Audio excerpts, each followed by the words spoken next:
किया तो थोड़ा साउंड सिस्टम को भी सही करें।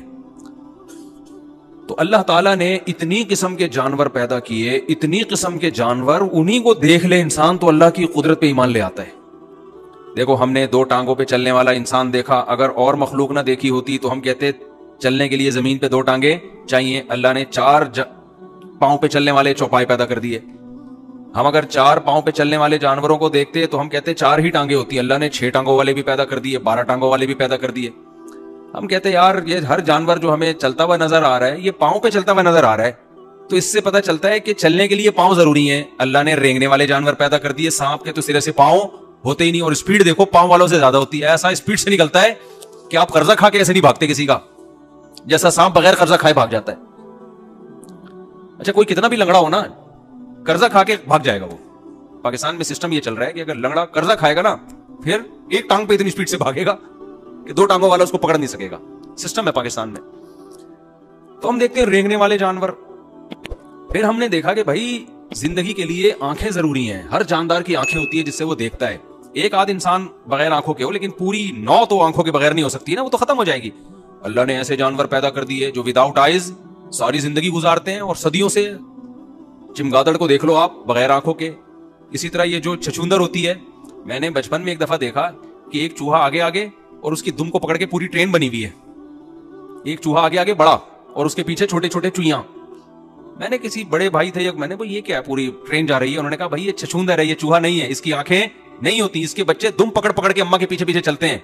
यार आंखों के बगैर उनको ये भी पता है कि ये अम्मा है मेरी और ये इसकी दुम है, और दुम पे पकड़ के रखना है, क्योंकि अगर दुम छोड़ दी तो ऐसे जैसे ट्रेन से डब्बा छूट गया, वो खाने वाले स्टेशन पे ही रुक जाएगी, फिर वो उससे आगे जा ही नहीं सकती। वो कैसा उसकी कुदरत है भाई, उसने बनाया बगैर आंखों वाले भी। चमगादड़ को देखो, ऐसी रेस निकलती है, उसी से टकराती नहीं है। आंखों वाले टकरा जाते हैं, चमगादड़ कभी नहीं टकराती। फिर हमने देखा भाई इस कायनात में ऐसे जानवर भी हैं। हमने खुश्की के जानवरों को देखा। हमने कहा भाई पानी के अंदर कोई जानवर जिंदा नहीं रह सकता अगर हम सिर्फ खुश्की के जानवरों को देखते, क्योंकि ऑक्सीजन चाहिए, आपके लंग्स के जरिए ऑक्सीजन है। पानी में जाते हैं तो लंग्स ऑक्सीजन कहां से लेंगे? तो हमने, अगर हम ये पानी के जानवरों को ना देखा होता ना साइंसदानों ने, तो साइंसदान एक रिपोर्ट मुरतब करते कि जिंदा खुश्की पे रहा जा सकता है, पानी के अंदर जिंदा रहना मुमकिन नहीं। अल्लाह ने ऐसी मखलूक पैदा कर दी जो पानी के अंदर रहती है। साइंसदानों ने कहा भाई एक्चुअली होता यह है कि जो पानी के अंदर जो है ना गलफड़ों के जरिए ऑक्सीजन। भाई अल्लाह कह रहा है कि मैं जो चाहे पैदा कर ले, तो बाद में तुम रिपोर्टें पेश करते रहते हो बैठ के। उसकी रिपोर्टें तो तुम बाद में पेश कर रहे हो ना। मैं तो ये बता रहा हूं ये सब कुछ करके कि मैं कुछ करने में किसी चीज का मोहताज नहीं हूं, जो चाहता हूं कर गुजरता हूं। फिर हमने जब पानी वाले जानवर अगर देखे होते और खुश्की वाले भी देखे होते, तो पानी वाले जानवरों पे हम रिपोर्ट पेश करते एक्चुअली असल में इनके गलफड़े होते हैं जिससे ये पानी के अंदर पानी जज्ब करते हैं, उससे ऑक्सीजन जाती है, ये पानी से बाहर नहीं रह सकते। इस टाइप के जो जानवर होते हैं, यही वजह है मछली को पानी से बाहर निकालो वो क्या होगी? मर जाएगी। अल्लाह कहते हैं भाई ये तुम्हारी रिपोर्टें हैं, मैं ऐसे जानवर पैदा कर सकता हूं जो पानी के बाहर भी रहे और पानी के अंदर भी। केकड़ा पानी के अंदर भी रहता है, पानी के बाहर भी। मगरमच्छ पानी के अंदर भी रहता है, पानी के बाहर भी। कछुआ पानी के अंदर भी रहता है, पानी के बाहर भी। अजीब चीज है भाई, तू क्या सिस्टम तेरे अंदर लगा दिया? बाहर आता है तो बाहर से सांस ले रहा होता है, अंदर जाता है तो सांस का सेटअप ही चेंज हो जाता है सारा उसका। हमने अगर वो जानवर देखे होते जो अंडे नहीं देते, बच्चे देते हैं, हम कहते हैं कि अंडे भी तो कोई दे सकता है। हमने देखा भाई मुर्गी अंडे भी देती है। भाई मुर्गी जब अंडे देती है तो बच्चा कैसे निकलेगा? इसको तो एक हीट चाहिए। अल्लाह ने ऐसा उसके अंदर डाल दिया कि वो अंडों पे खुद ही बैठ के उसको हीट देती रहती है। हर चीज अल्लाह पहले पैदा करता है और हम फिर उसकी लॉजिक बाद में तलाश करते रहते हैं, और फिर हम कहते हैं लॉजिक के बगैर कोई काम नहीं होता। अल्लाह कहते हैं लॉजिक के बगैर काम होता है, मैं उसकी लॉजिक पैदा कर देता हूं। लॉजिक मेरे हाथ में है, सबब मेरे हाथ में है।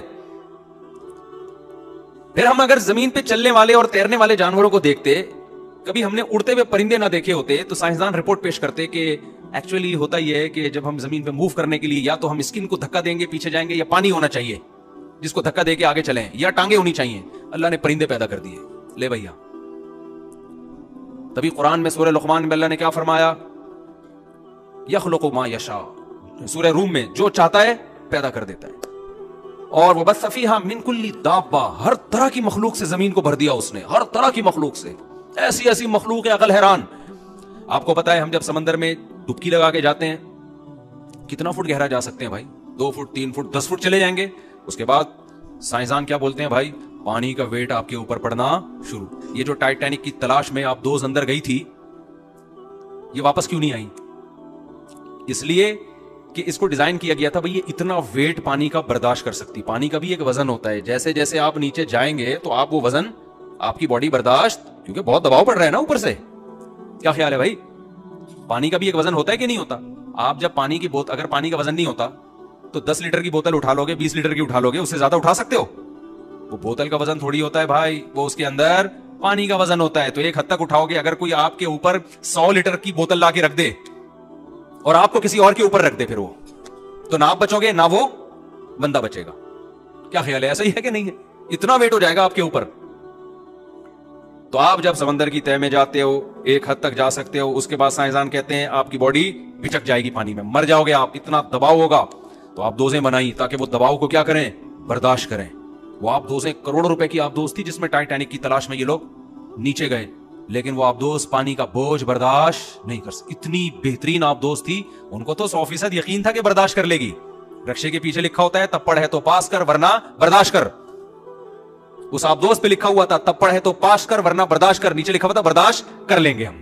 तप्पड़ है, पास भी करेंगे और बर्दाश्त भी करेंगे। लेकिन जब वो आबदोज एक हद तक नीचे गई है, पानी का इतना वेट उसके ऊपर आया कि वो इंसानों की बनाई हुई मशीन, जो बड़े बड़े साइंसदानों ने बनाई थी, करोड़ों अरबों रुपए लगा के उसको डिजाइन किया गया था कि इतने दबाव को बर्दाश्त कर ले, वो बर्दाश्त नहीं कर सकी और सेकंड के 1000वें हिस्से में वो फट के तबाह हुई है।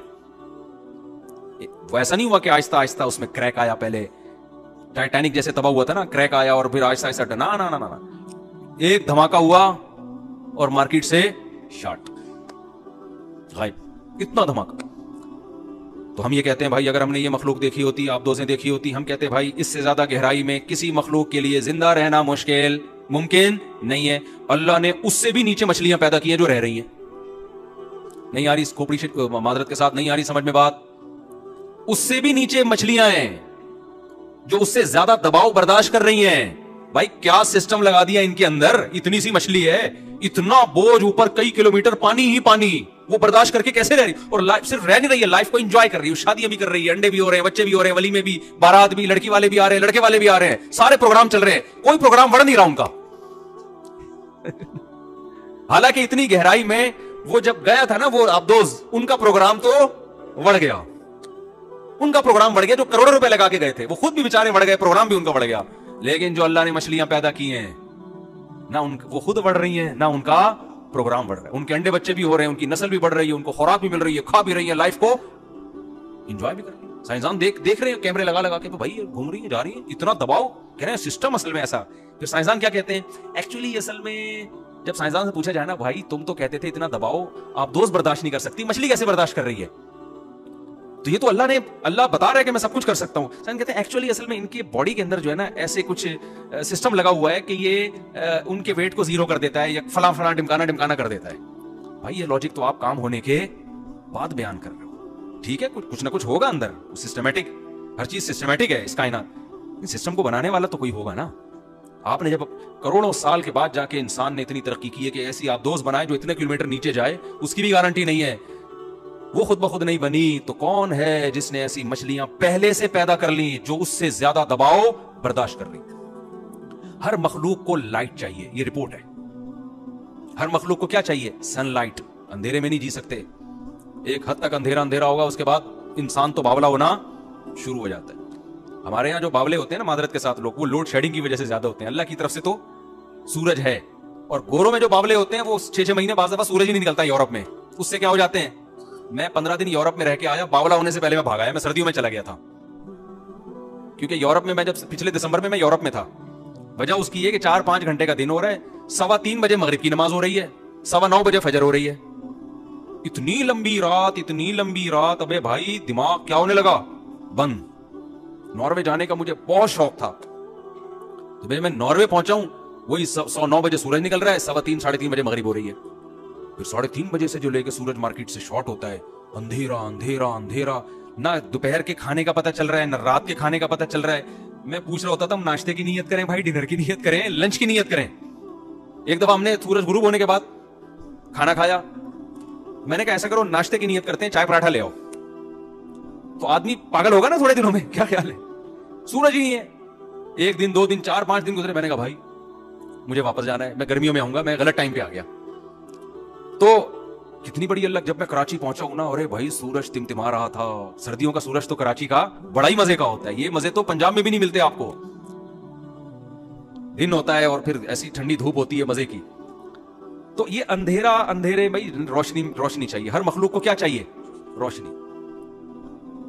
लेकिन अल्लाह मियां ने, अब हम ये मखलूक देख के रिपोर्ट पेश करते हैं भाई सूरज की रोशनी हर एक के लिए क्या है? जरूरी। अल्लाह ने समंदर की तह के घुप अंधेरों में भी मखलूक पैदा की है। ऐसी जगह मखलूक है जिसके कोई सनलाइट का ना 0.00001% भी वहां नहीं पहुंचता। ऐसे घुप अंधेरों में अल्लाह ने क्या पैदा की है? मछलियां। वो उन्हीं अंधेरों में, भाई नजर तो कुछ भी नहीं आ रहा, वो ना सिर्फ जिंदा है बल्कि लाइफ को एंजॉय कर रही है। उनके रिश्ते भी तय होते हैं। मछला मछली पे आशिक भी होता है, फिर मछली मछली की शादी भी होती है और उनके बच्चे भी होते हैं, बच्चे भी पलते हैं, बड़े होते हैं उन्हीं अंधेरों। उन्होंने कभी रोशनी देखी नहीं है। मैंने थाईलैंड में एक एक्वेरियम में देखी वो मछली जो अंधेरों में पलती है, वहां घुप अंधेरा किया हुआ है। हम जब गए तो हाथ को हाथ सुझाई नहीं दे रहा, कह रहे भाई बस इसी तरह को थोड़ा सा ना कुछ इशारे दे देते हैं, ये घूम रही है, इसको रोशनी नहीं चाहिए। यख़्लुक़ु मा यशा। फिर ऐसे परिंदे भी हैं जो उड़ने से पहले जहाज में रनवे जैसे होता है ना, ऐसे भागते हैं, क्योंकि उड़ने वाली चीज को क्या चाहिए? पहले हवा को काटे, वो उस भागने से वजन हल्का होगा तो उड़े। ऐसे भी हैं, जैसे गिद्ध जो है ना, गिद्ध जब उड़ता है तो पहले जहाज पे रनवे की तरह दौड़ता है। आप अगर गिद्ध कहीं खड़ा हुआ हो ना, आप जाके पकड़ा जाएगा वो। उसको उड़ने के लिए पहले रनवे पे भागना पड़ता है, भागते भागते भागते भागते उड़ता है वो। अगर गिद्ध को किसी ने देखा होता है, कहता है भाई हर परिंदे को उड़ने के लिए पहले दौड़ना पड़ता है। अल्लाह ने ऐसे परिंदे भी पैदा किए। कौवे देख लो कैसे होशियार होते हैं। कौवा कहीं बैठा हुआ है, आप कौवे को मारने की नीयत से पत्थर उठाओ ना, कौवा वहीं से क्या हो जाता है? बगैर रनवे पे दौड़े उड़ जाता है वो। ऐसा कोई जहाज देखा आपने? कि आप जनाब हजिया करने, उम्रा करने जा रहे हैं और आप जब जहाज में जाके बैठते हैं एकदम जहाज, भाई हेलीकॉप्टर तो उड़ जाएगा, जहाज नहीं उड़ता। अल्लाह मियां ने, हालांकि परिंदे के पर जहाज जैसे होते हैं, लेकिन ऐसे परिंदे अल्लाह ने पैदा कर दिए, वहीं बैठे बैठे हवाओं में उड़ जाते हो। आपको मालूम है हेलीकॉप्टर में रिवर्स गियर होता है, हवाई जहाज में रिवर्स गियर नहीं होता।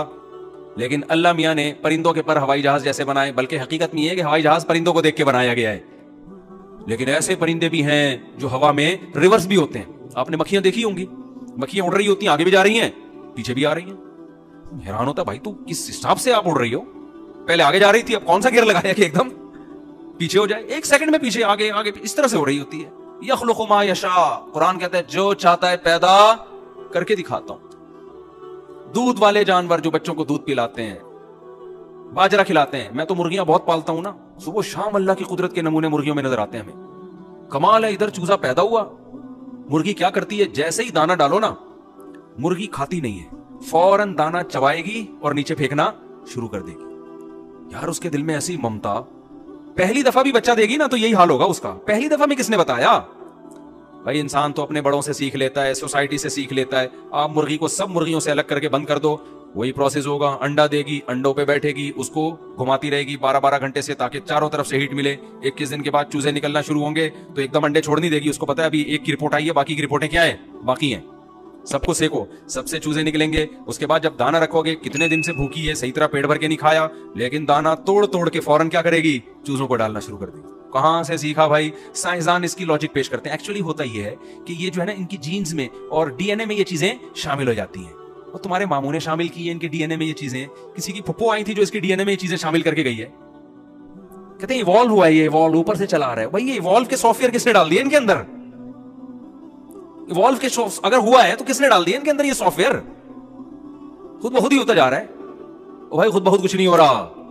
हादा खल्कुल्लाह। अल्लाह जब अपनी तख्लीकात बयान करता है, कहता है हादा खल्कुल्लाह, ये मेरी प्रोडक्ट है जो तुम्हें नजर आ रही है। फारूनी मादा खलक़ल्लज़ीना मिन दूनी, बताओ मेरे अलावा किसने क्या बनाया है? कोई ऐसी एक चीज तो लाके दिखा दे। हम कहेंगे अल्लाह हमने फरारी बनाई है, हमने मोबाइल बनाया है। हम कह सकते हैं अल्लाह हमारी भी प्रोडक्ट कोई छोटी मोटी प्रोडक्ट नहीं है। हमने रॉकेट बनाए, हमने जहाज बनाए, हमने हेलीकॉप्टर बनाए, हमने मिसाइल बनाए, हमने पैनाडोल बनाई जो सर के दर्द को क्या कर देती है? दूसरी शादी का बेहतरीन इलाज पैनाडोल है।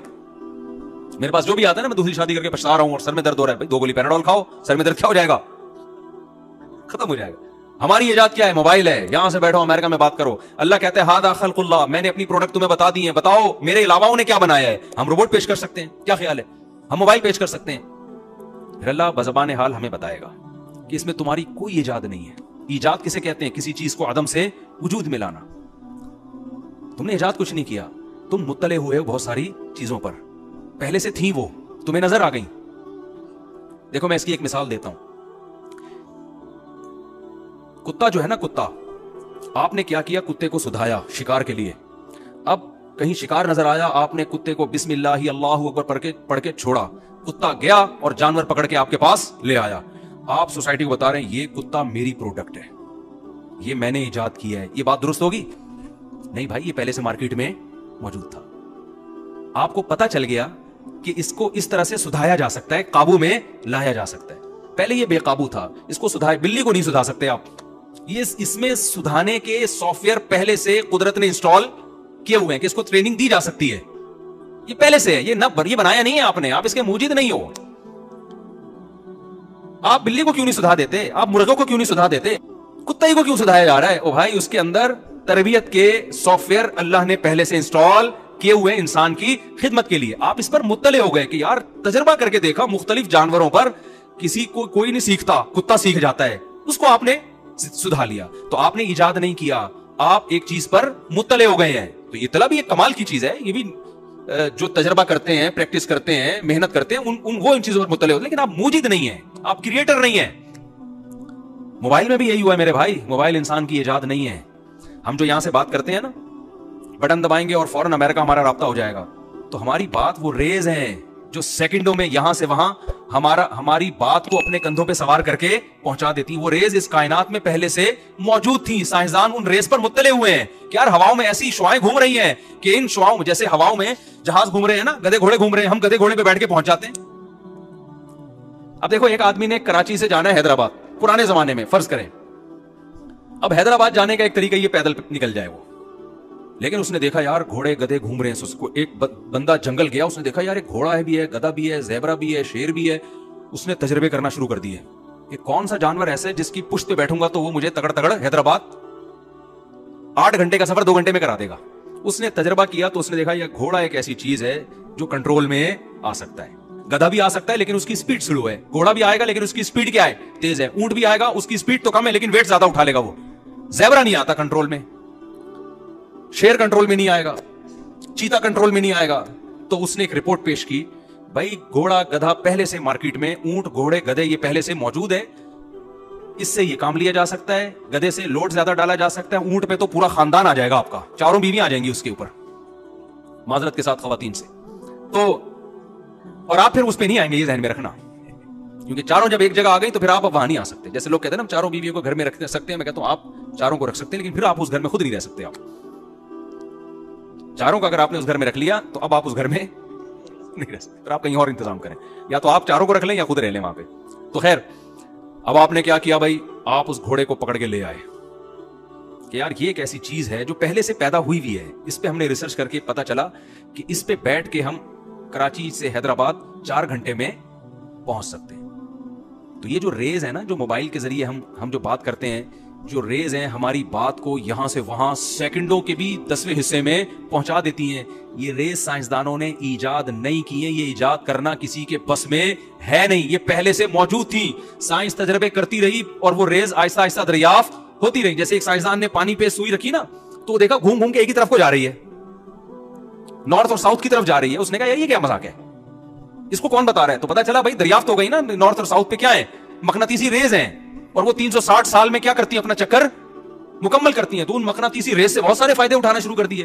तो ऐसे ही साइंसदानों ने गौर किया तो पता चला भाई ऐसी रेज हैं कि अगर उनको कंट्रोल में लाया जाए तो हम अपनी बात को यहां से वहां बगैर किसी तार के सेकंडों में हजारों मील का फासला तय कर सकते हैं। तो जैसे घोड़े को काबू किया जाता है रस्सी के जरिए, रस्सी इजाद करके खूंटे से बांध दिया घोड़ा, तो इसी तरह उन रेस को काबू करने के लिए क्या इजाद किया गया? Cell phone, mobile phone. Mobile phone आपकी बात यहां से वहां नहीं पहुंचाता, मोबाइल फोन उन रेस को कंट्रोल करता है, उनको कमांड देता है, और एक खास तरतीब से। मैं साइंसदान तो हूं नहीं ना कि मैं आपको पूरे तरीके से बताऊं, ये वो रस्सी है जिसने उन रेस को कंट्रोल कर लिया और उसको एक कोड दे दिया। अब आपकी बात सेकंडों में जो यहां से वहां पहुंच रही है, उन रेस की वजह से पहुंच रही है, उन शुआओं की वजह से पहुंच रही है, जिनका खालिक कौन है? अल्लाह ताला है। ये पहले से पैदाशुदा चीजें हैं, ये सारी इंसान सिर्फ काबू कर रहा है, कंट्रोल कर रहा है। तो या खुलुकु मा यशा, जो चाहता है पैदा करता है। मैं जब कुरान पढ़ता था ना पहले, बड़ा हैरान होता था, अल्लाह ताला समुद्री जहाज को भी अपनी इजाद करार देते हैं, हालांकि ये तो इंसान की इजाद है। वलहुल जवारिल मुनशाअतु फिल बहरि कल अअलाम, अल्लाह कहते हैं जो समंदर में पहाड़ों जैसे जहाज चलते हैं, ये किसके हैं? अल्लाह के हैं। या अल्लाह, ये तो हमने बनाए हैं। ये किसने बनाए हैं भाई? ये तो इंसानों ने बनाए हैं, साइंसदानों ने बनाए हैं। तो ये अल्लाह ने कहां से बना दिए? जबकि अल्लाह इसकी निस्बत भी किसकी तरफ कर रहा है? अपनी तरफ। क्यों कर रहा है? ये लोहा किसने बनाया भाई? अल्लाह ने बनाया, जिसमें पिघलने की सलाहियत है। फिर समंदर, पानी का काम है डुबोना। समंदर के अंदर ये सलाहियत के इतने ज्यादा वेट को अपने सीने पे उठा ले, पानी के अंदर ये सलाहियत किसने पैदा की है? अल्लाह ने। फिर वो हवाएं जो उस बड़े से बड़े जहाज को धकेलती हैं, ये किसने पैदा की है? अल्लाह ने। फिर वो डीजल, पहले हवाओं से चलते थे, अब डीजल से चल रहे हैं जहाज। वो डीजल जमीन की रगों में किसने पैदा किया? बोलो ना, अल्लाह ने पैदा किया। वो पेट्रोल, जो उस खाम माल से पेट्रोल निकल रहा है, ग्रीस निकल रहा है, डीजल निकल रहा है, मिट्टी का तेल निकल रहा है, बीसियों किस्म की चीजें निकल रही हैं। एक चीज भी इंसान ने नहीं बनाई है, सारी किसकी बनाई हुई है? अल्लाह की बनाई हुई है। इसलिए अल्लाह ये कहने में सूरह रहमान में हक बजाने में है, वलहुल जवारिल मुनशाअतु फिल बहरि कल अअलाम, जो पहाड़ों की तरह जहाज है ना, जो तुम्हारी तिजारत का जरिया है। अगर ये समंदरी जहाज ना होते, इतनी महंगाई दुनिया में होती, इतनी महंगाई कि आपकी सोच से भी ज्यादा। क्योंकि फिर आपको गंदुम के 1000 कंटेनर मंगवाने हैं, हवाई जहाज ला सकता है? कितने जहाज आएंगे जो लेकर आएंगे? मैं तो पहले पाकिस्तान नेवी में रहा हूं ना, थोड़ा डॉकयार्ड में, तो वहां मैंने बड़े बड़े जहाज देखे। एक दफा एक चाइना से जहाज आया, हमारे लड़कों ने कहा बहुत बड़ा जहाज आया। मैं जाके देखा तो ये कंटेनर ऐसे लग रहे जैसे माचिस की डिबिया नहीं होती, जैसे बच्चों के खिलौने होते हैं ना, माचिस की डिबिया। इतने बड़ा कंटेनर, इतने बड़े बड़े कंटेनरों से जहाज भरा हुआ है। पता नहीं उसमें गंदुम थी, चावल था या चरसारी थी, क्या रहा था अल्लाह बेहतर जानता है। कोई भरोसा नहीं है चरसारी हो। एक दफा में, एक चक्कर में इतना माल उठा के जहाज वहां से यहां ले आता है। तभी फरमाया वसख्खर लकुमुल बहर, ये समंदर उसने किसके लिए पैदा किया? तुम्हारे लिए। अगर ये समंदर ना होते, खुश्की पे तिजारत बहुत मुश्किल हो जाती, क्योंकि खुश्की पे आपके वसाइल, क्योंकि मशीन को धक्का देना ज्यादा मुश्किल है, उसमें एनर्जी ज्यादा लगती है। समंदर तो खुद फिसलन पैदा करता है, थोड़ा सा काम आप करेंगे, थोड़ा कौन करता है? अब देखो यहां कोई बंदा खड़ा हुआ है, उसको धक्का तो हिलेगा अपनी जगह से, 6 आदमी मिलकर धक्का देंगे फिर हिलेगा। पानी में तैर रहा है, थोड़ा सा यूं करेंगे उधर हो जाएगा, ऐसा है नहीं? एनर्जी कम लगती है पानी में धक्का देने के लिए। तो तिजारत तो सारी है ही धक्के का खेल भाई, यहां से वहां। ट्रांसपोर्टेशन का जो काम है, ट्रांसपोर्ट का जो काम है, ट्रांसपोर्ट का मतलब क्या है? यहां से वहां ट्रांसफर करना। उसमें वसाइल कम लग रहे हैं, तभी अल्लाह कहता है मैंने तुम्हारे लिए समंदर मुसख्खर कर दिया।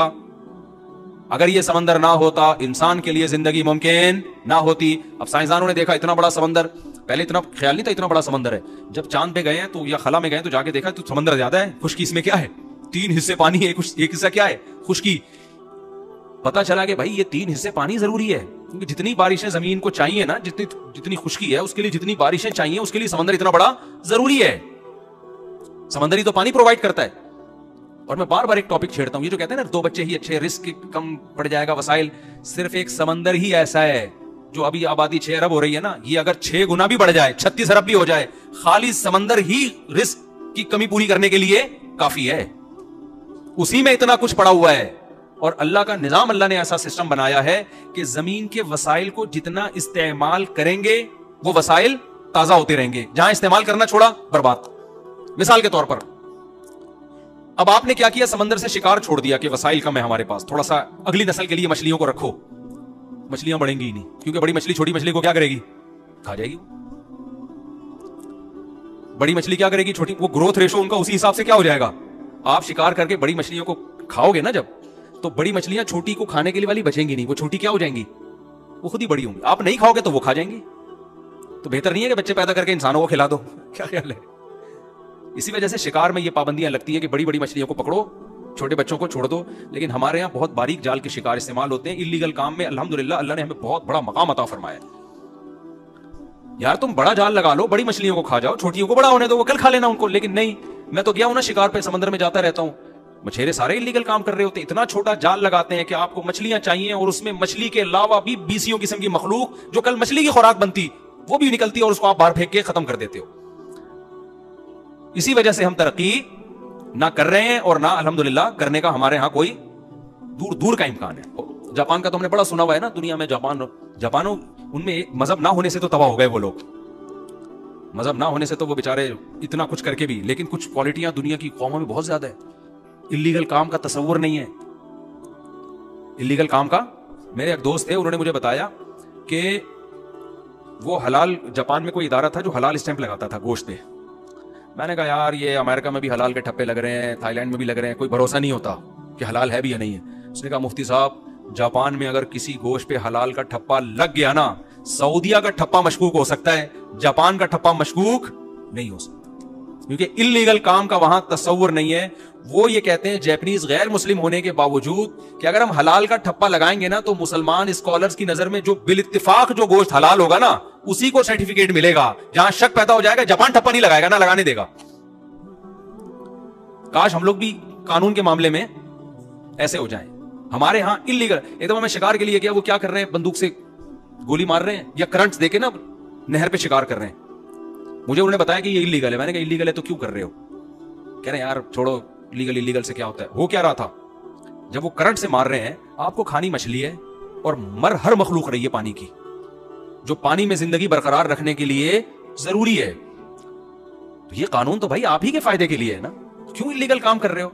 नबी सल्लल्लाहु अलैहि वसल्लम ने फरमाया जिसने बिला वजह चिड़िया को मारा, खाने के लिए नहीं, वैसे ही उसने भी गुनाह किया। तो आपने खानी मछली है और एक मछली के चक्कर में आप सैकड़ों जानवरों को हलाक कर रहे हो, जिससे मछलियों की खुराक खत्म हो रही है। तो ये नुकसानदेह है या नहीं है? तो ये इस बात को हमें एक दूसरे को तकरार करना चाहिए, फैलाना चाहिए। भाई जो कानून हमारे फायदे के लिए बना है उन कवानीन को हमें फॉलो करना चाहिए। ये सिर्फ हुकूमत का हुक्म नहीं है, ये हमारे मजहब का भी हुक्म है। अल्लाह मियां ने जब इन मखलूकात को हमारे लिए पैदा किया है और खाने के लिए पैदा किया, तो तमीज से खा लोगे तो खाते रहोगे, बदतमीजी के साथ खाओगे तो रिस्क की कमी होगी। फिर इल्जाम किसको दोगे? अल्लाह को। वो अल्लाह को इल्जाम नहीं है। देखो आपके घर में 6 कोफ्ते पक रहे हैं, खाने